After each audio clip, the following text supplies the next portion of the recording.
Hello बच्चों, let's see this question. This question says a radioactive source is in the form of metal sphere of diameter 3.2 into 10 to power minus 3 meter emits beta particle at a constant rate of 6.25 into 10 to power 10 particles per second.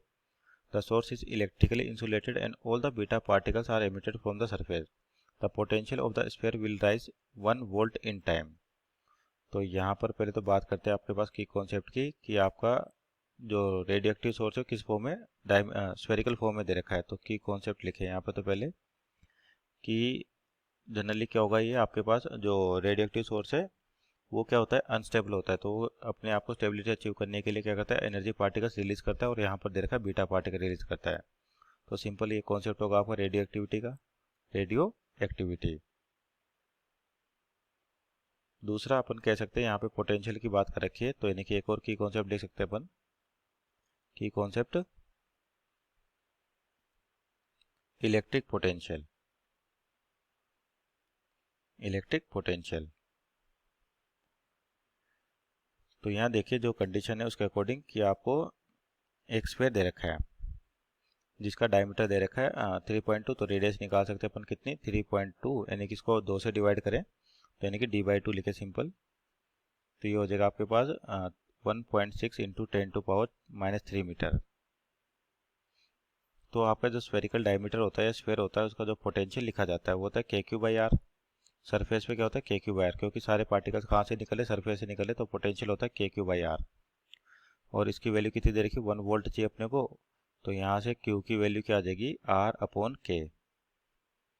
और K होता है आपका constant जिसकी value होती है 1/4πε0। तो ये हो जाएगा 4πε0 इंटू R। K जो होता है आपके पास क्या होता है 1/4πε0, जहाँ पर ε0 क्या होगा, इलेक्ट्रिकल परमिटिविटी और फ्री स्पेस या वैक्यूम। तो यानी कि अपने को इतने चार्ज की रिक्वायरमेंट है यहाँ पर। तो और यहाँ पर वैल्यू रखे आपके पास Q।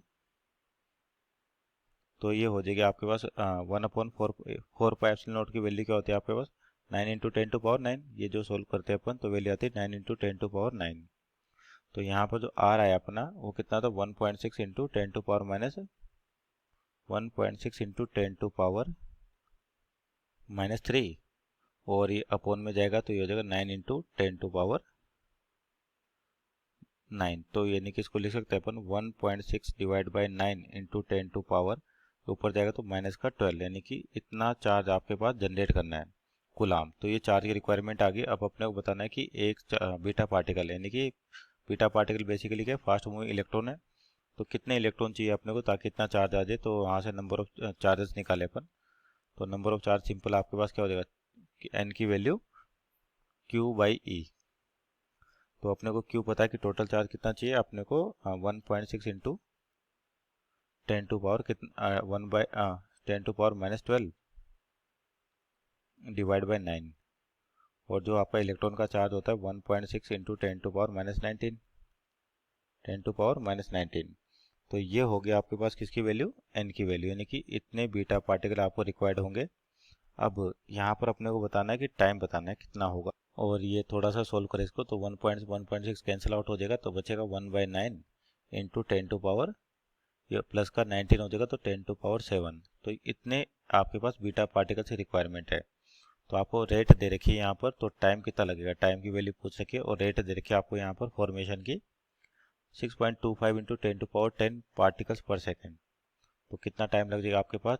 तो वैल्यू जो है आपके पास कितनी आ रही है, एन की 10 टू पावर 7 अपॉन 9। और रेट है आपके पास कितनी 6.25 इंटू 10 टू पावर 10।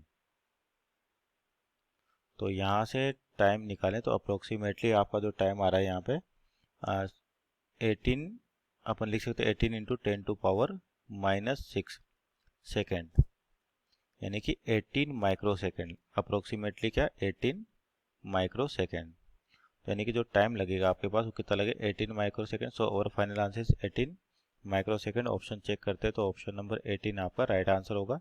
इस चीज़ का ध्यान रखें, आपको जो रेट दे रखी है और अपने को ये पता लगे कितने अपने को नंबर ऑफ चार्जेस चाहिए और उनके फॉर्मेशन की रेट दे रखी है। तो कितना टाइम लगेगा, तो जो आपके पास रेट है डिवाइड बाई, जो आपके पास प्रेजेंट है वो डिवाइड बाई रेट, तो आपका टाइम आएगा 18 micro second. Hope you understood well, best of luck.